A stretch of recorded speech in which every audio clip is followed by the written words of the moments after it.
Ten Anďel je od roku 2000, keď tu nakrútili americký film za línu nepriateľov.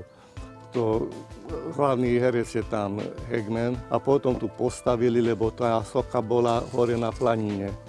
A potom s vrtuľníkom tu donesli a teraz tu hránime a tešíme, že tu je.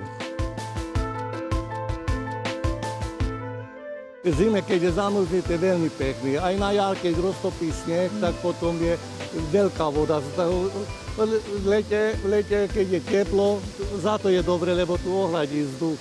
A teraz v jeseni vidíte, že také krásne to všetko, ako teraz je.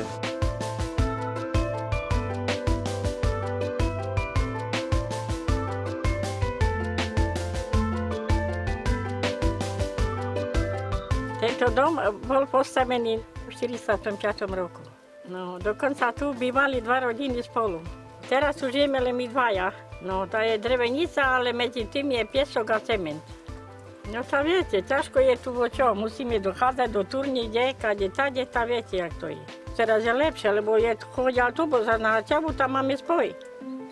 No, do Turní, do Moldavy môžeme ísť a tak, no.